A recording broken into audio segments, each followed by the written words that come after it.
이거 절대로 한국 비하 발언 아니고 저도 한국 사람인데요. 뭐 대한민국이요, 하루에 사기 사건이 700건씩 발생을 한대요. 24시간으로 나누면 우리가 자고 있는 뭐 오밤중에도 2분에 한 번씩 사기 사건이 발생하는 나라가 대한민국이에요. 이거를 근데 야, 한국 사람들은 타행심이 강하다, 막 도박 심리가 있다 이렇게 하기에는 또 우리가 역사적인 어떤 배경이 있는 게, 단군 이래 한반도가 외부의 침략을 받은 게 993번. 이제 올해 2020년까지 나누면 매 1년 6개월마다 누군가가 쳐들어왔다는 소리야. 그러면 1년 6개월에 한 번씩 적이 쳐들어와요. 남자의 경우는 군대 가면 무조건 전쟁 한 번을 치러야 돼. 여기다 재수가 없는 놈은 군대 한 번 갔는데 이병 때 한 번, 병장 때 한 번, 전쟁을 2번 치르고 나오는 사람도 있어요. 이런 불행하고도 불확실성의 끝판왕일 수밖에 없는 어떤 반도의 역사적인 환경적 배경이 있다 보니까 일단 뭐든지 상황되면 일단 챙기고 보자 이거거든요.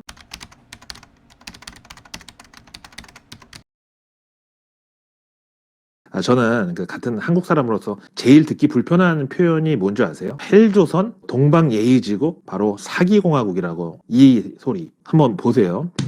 여기 삼성그룹의 둘째 딸 이부진 호텔신라 대표가 부동산 강의 해준다고 유튜브에서 광고를 하는 게 이게 말이 된다고 생각하세요? 근데 광고 효과가 없으면 아무리 뭐 페이크라도 다른 사람으로 모델을 바꾸던가 하여튼 내렸던가 그랬을 거 아니야. 근데 내가 본 것만 벌써 2달째인데 지금 계속 이렇게 광고 뜬다는 거는 얘네들이 계속 광고비를 지출하고 있다는 소리고, 그럼 이걸 진짜 이부진이 부동산 강의한다고 이걸 돈 주고 듣는 사람들이 있다는 소리야. 거기다 지난 주말부터 지금 원청이라고 하는 책 저자 겸 성공하는 방법을 알려준다는 MZ세대 인플루언서, 이 사람 정체를 놓고 또 지금 시끄럽습니다. 일단 본인이 월 1억씩 버는 뭐 청년 사업가고, 그저 본인은 책을 많이 읽고 글쓰기를 꾸준히 해왔는데 그러다 어느 날 연소득 10억의 경제적 자유를 달성했다고 그렇게 광고하면서 유튜브 출연하고 책 쓰고, 그러다 베스트셀러 작가 되고 북콘서트 열고 유료 강의 팔고, 그 다음에 이제 개인 컨설팅 상품 만들어서 1인당 몇십만 원, 심지어 뭐 100만 원 넘게 받고 성공하는 방법을 조언 컨설팅을 해줬는데, 그 사람이 지금까지 밝힌 스펙이 대부분 사실 확인이 안 되고 있다고 지금 저격의 내부자 증언에 그 사람 토크 콘서트 참석해서 막 인증하고 이러던, 이번에는 이제 2030 청년 세대들이 또 허탈함에 빠졌다고 지금 이러고 있습니다. 아니 정말 사기공화국이라는 말이 당하는 사람이 계속 있으니까 그 역사가 반복되고 그게 이제 공화국이라는 표현까지 이제 자리를 잡은 거 아니겠습니까? 아니 미래가 불투명한 청년 세대한테 쉽고 편하게 성공하는 방법을 알려준다고, 내가 그렇게 해서 성공을 했다고, 내가 바로 그 증거라고 이러면 이제 제일 쉽게 사람들한테 보여줄 수 있는 게 집하고 차 아니겠어요? 근데 요즘 세상에는 그런 거 얼마든지 내 돈 안 들이고도 딱 보여지는 그만큼은 누릴 수가 있게 돼 있잖아, 시스템이. 차는 뭐 슈퍼카 렌트 리스, 심지어 하루 단위로도 하루 100만 원 내면은 페라리 램보르기니 탈 수 있고, 심지어 차량 공유에 뭐 공동 명의에 뭐 그런 거 통하면은 명의까지 내 걸로 가능해, 입증이 된다고. 그 다음에 집은 뭐 월세든 반전세든 아니면 뭐 내 이름 걸고 이제 내 이름으로 등기를 치더라도 그거 잠깐 어디서 땡긴 다음에 근저당 왕창 묶어주고 월에 얼마씩 갚는 그런 식으로도 계약 가능하니까. 그래서 하여튼 그렇게 내가 성공한 사람이라고 과시한 다음에 거기에 현혹되는 청년들한테 책 팔고 강의 팔고 개인 상담 또 유료로 팔고, 그렇게 해서 돈 땡긴 걸로 그제서야 비로소 정말 부자의 모습 비스무리하게 갖추면은 그때 가서 이제 더 크게 스노우볼 굴리면서 이거 보라고 막 그러고 다니는 거야. 원래는 아무것도 없었는데 성공한 사람 흉내를 내다가 그 이미지를 팔아서 그 돈 벌어서 진짜로 성공한 사람으로 보이게 만드는 일종의 성공 가불제 같은 거지. 진짜 이거는 지능범도 아닌 개 잡범들이나 하는 수법인데요. 뭐 예를 들면은 어떤 사람이 야 내가 이번에 말이야 끝내주는 사업이 있어가지고 너한테만 특별히 투자할 방법을 알려주겠다. 그래서 이제 그런 사기꾼들이 보통 강남 룸사롱에서 비즈니스 얘기 많이 하잖아. 그럼 이제 야 너 어디 강남 어디로 룸사롱으로 오라 그래. 그때 이제 올 때 한 5천 정도만 일단 갖고 와보라고. 뭐 내 얘기 들어보고 아니면 도로 가져가도 되고 투자하려면 하라고. 그래서 이제 그 룸사롱에서 만나기로 했는데, 이제 떨리는 마음으로 그 룸사롱 앞에 이제 들어가면서 보니까 앞에 롤스로이스 벤틀리 막 슈퍼카 막 깔려 있고, 안에 들어가니까 진짜 연예인 뺨치는 그런 사람들이 막 쫙 앉아 있고 테이블에 루이 13세가 그냥 야구르트처럼 막 굴러다니고 있어. 그럼 이제 그때부터 사기꾼이 하는 소리가 완전히 내 귀에 캔디처럼 막 다가오면서 진짜 이거 될 것 같다. 나도 그럼 한 5천만 원만 넣어보겠다고. 그럼 이제 그 자리에서 주잖아. 그럼 이제 사기꾼이 알겠다.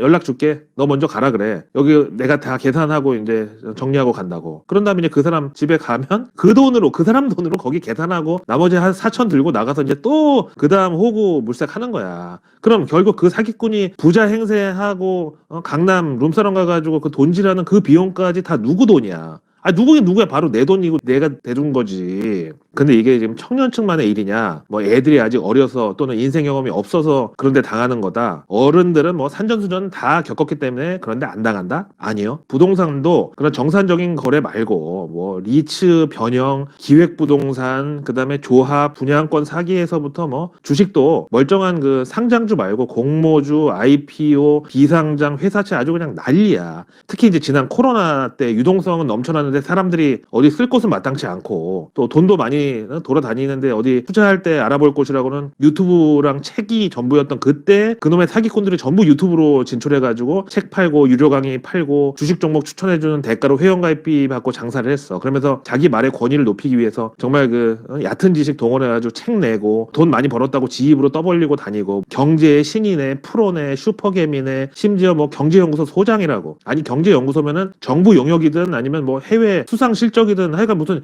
연구 실적이 있어야 연구소지. 그런 거 하나도 없고 그냥 구글링만 해도 다 알 수 있는 정보 긁어다가 주식 종목 추천해주고 개인들한테 회원가입비 받아가지고 장사를 했어. 근데 그렇게 종목 추천해 주는 게 뭐 연구소고 뭐고 이름은 지네 맘인데 그렇게 장사하려면 유사투자자문으로 금감원에 등록을 해야 되거든요. 아니 유사투자자문 명칭부터가 벌써 뭐 유사수신, 유사성행위 이런 느낌인데 하여간 근데 경제연구소라고 간판 달아놓고 그런 유사투자자문 신고도 안 해가지고 지금 막 수사받고 몇 년치 막 털리고 금감원 특사경에서 완전히 그냥 뒤집어 엎고 있어. 그래서 이제 이 K 증시 이 바닥도 똑같아. 정말 워런 버핏처럼 누구나 인정하는. 그리고 이제 아예 분기마다 미국 증권거래위원회에다가 보유 종목 보고하잖아. 그렇게 되기도 전에 지가 지 스스로 주식 잘한다고 내가 주식으로 얼마 벌었다고 그렇게 뻥카 친 다음에 사람들한테 종목을 막 추천을 해. 그럼 이제 정말 거기 혹한 사람들이 좋다고 그거 주식 막 사면서 진짜 그 종목이 막 주가가 막 올라가. 그럼 이제 그 마바라는 그때 자기가 들고 있던 주식 팔아서 그제서야 이제 비로소 그때 부자가 되는 거야. 그게 바로 선행 매매고 최근에는 내부자 거래, 선행 매매 이런 건 무조건 그냥 꼬린이야. 무조건 실형이야. 전관이 아니라 김앤장을 갖다 붙여도 절대 집행유예로도 못 빠져나가. 그래서 일단 주식으로 돈 벌기도 전에 뭐 돈 벌었다고 이미지를 또 갑을 해놓고 그 다음 자기 회원들한테 종목 추천해서 주가 들어올린 다음에 본인은 이제 내다봐야 하면서 돈 벌고 빠지는 그런 식인 거지. 근데 워런 버핏은 이제 지금도 오늘 이 시간에도 실시간으로 자산은 계속 불어나고 있는데 약 1200억 달러니까 우리 돈으로 160조 원이 이제 이 사람 자산인데 지금도 대놓고 그냥 코카콜라 먹고 맥도날드 앉아가지고 책 보고 그리고 차는 30년 된 캐딜락 타고 다녀. 자기 입으로 워런 버핏은 내가 주식으로 얼마를 벌었네, 내 자산이 얼마네, 내가 지금이라도 뭐 서울에 있는 아파트 몇 채를 살 수 있는 사람이다, 또 그러면서 내가 가치 투자란 뭔가를 알려주겠다 이런 얘기를 자기 입으로 한 적이 없어. 뭔 연구소 뭐 그런 거 차려가지고 개인들 코 묻은 돈 회원가입비 같은 거 받은 적도 없고 심지어 주식 투자에 관해서 책도 낸 적이 없어. 지금 서점에 나와 있는 워런 버핏 관련 그런 책들 전부 그냥 제3자가 앞에 말씀드린 워런 버핏이 분기에 한 번씩 제출하는 보유 종목 그 미국 증권거래위원회 신고하는 그거 공개된 거 보고 그냥 제3자가 뇌피셜로 씨부린 3인칭 관찰자 시점의 그런 책들이라고.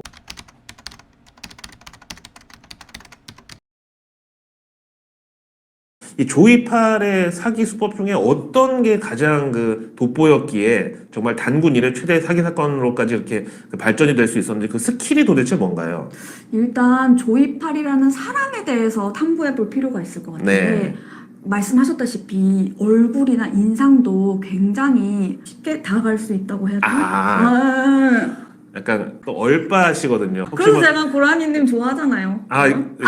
정확하시네요. 혹시 티벳에서 오셨나요? 시력 한 5.0 되시는 것 같은데. 그래서 조이팔의 외모는 너무 평범한 게 오히려 경쟁력이다. 약간 친근한 이미지가 더 먹혔던 것 같고요. 네. 언변이 굉장히 좋으셨고 사람의 감정을 잘 건드렸대요. 또 감성파리까지 더해가지고 그분들한테 어느 정도 이제 라포를 형성한 뒤에 꿈과 희망을 팔았군요. 그리고 두 번째로는 딱 터트리고 도망가기 전까지는 정산이 굉장히 정확했대요. 1일 배당 5%씩 100일만 받아도 이게 원금의 따블인데 어떻게 1일 배당 시스템이 가능했었죠? 프로그램적인 시스템을 잘 갖추고 계셨던 것 같아요. 그러니까 일반적인 사기꾼들하고 다르게 계산을 철저히 정확하게 해서 한 사람당 뭐 얼마를 가지고 오면 이걸 어떻게 분배를 하고 이런 계산이 굉장히 정확했고 네. 뭐 다른 사기의 사건 같은 경우에는 몇 번 정도 연체되는 것도 굉장히 흔하거든요. 그렇죠.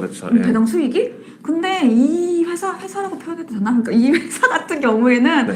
정말 따박따박 같은 금액이 들어오니까 솔직히 저 같아도 안 믿지 못.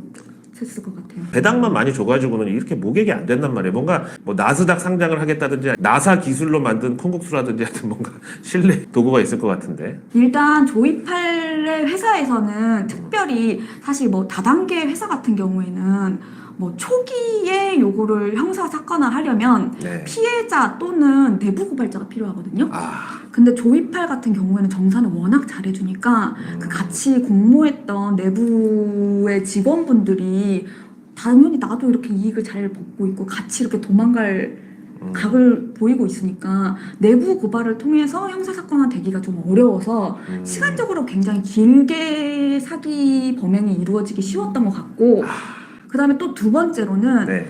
보통 다단계를 이름을 동일하게 하거든요. 그러니까 회사 이름을 보통 네. 만약에 런던 고라니라는 회사를 만들었어요. 아니 왜 그러면 하필이면 런던 뭐죠? 고라니 뭐 강남지사, 런던 고라니 뭐 부산지사, 뭐 보통 이렇게 본 이름이 있고 지점이나 지사 형식으로 이름을 내거든요. 근데 그러면 피해자들도 그렇고 수사기관도 그렇고 아 이거 같은 단체구나. 수사가 들어가기가 조금 빠른데 조이팔 같은 경우에는 회사 이름을 다 다르게 했던 거예요. 와. 예를 들면 런던, 뭐 고라니, 뭐 이런 식으로 전국에 자기가 관리하는 회사이지만 이름을 다 다르게 해서 오히려 이게 같은 사람이 해먹는구나라는 거를 모르게 점조직에다가 피라미드까지 합쳤네요. 그러니까요. 조이팔류의 그 사람들이 또 써먹는 여기다 플러스 알파의 어떤 그 스킬이나 트릭이 있다면 어떤 걸까요? 요즘 트렌드는 뭐냐면 약간 좀 객관적인 확인이 어려운 외국 정부와의 협상이라든지 MOU 이런 걸 되게 많이 이용하세요. 미국 같은 이런 선진국 말고 제가 푸에르토리코 막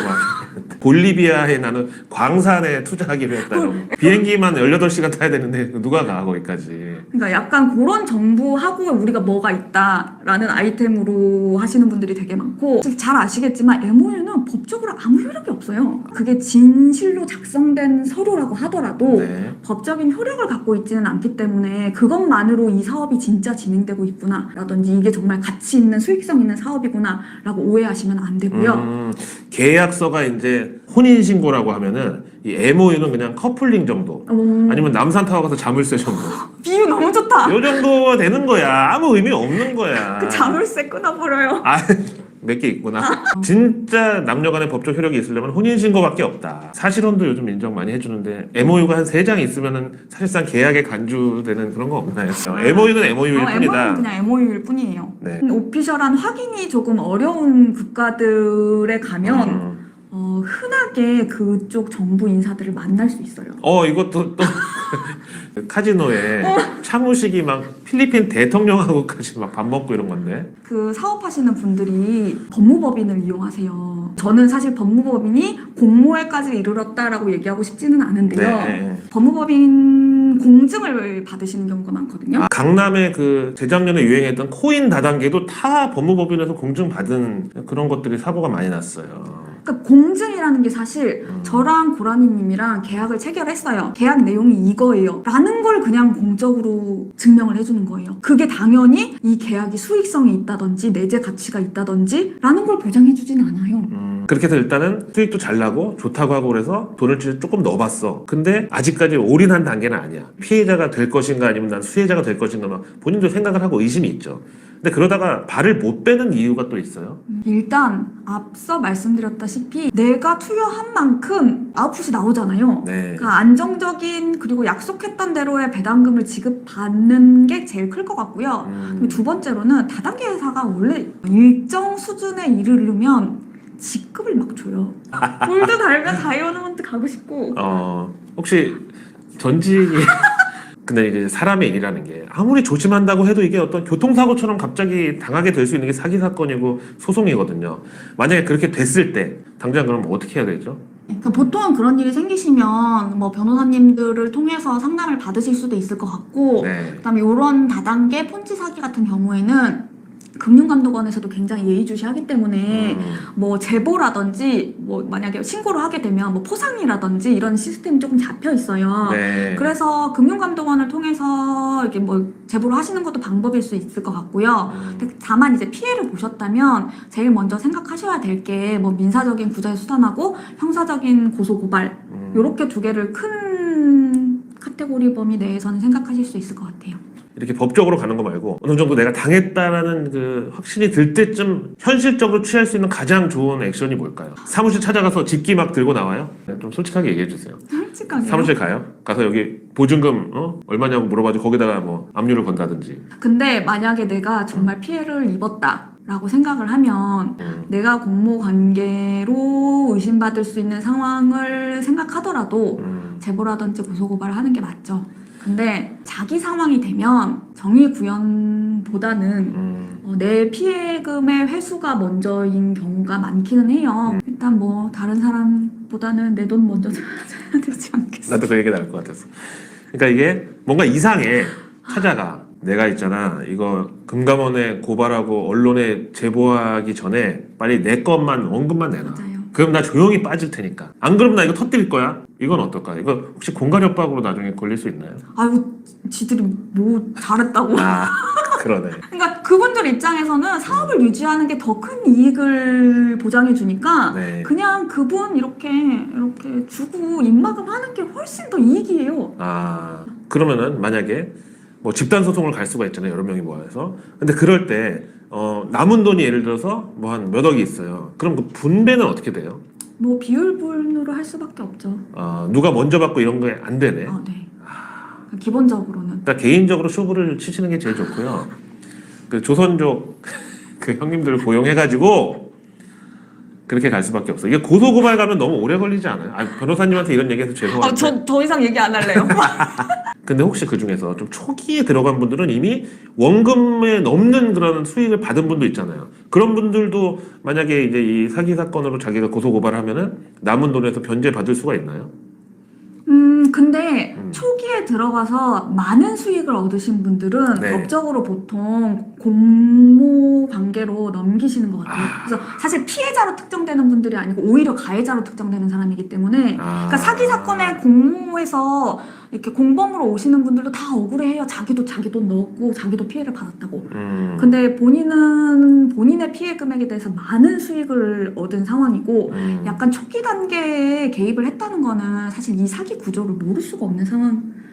몰랐으면 모르는 게 죄고. 네. 그래서 보통은 가해자로 특정이 되지 피해자로 특정이 되지는 않아서 아마 그건 어려울 것 같습니다. 네. 상황마다 조금 다를 수는 있겠지만요. 알겠습니다. 마무리를 어떻게 해야 돼? 그래서 내일 뉴스는 내일 보면 너무너무 늦습니다.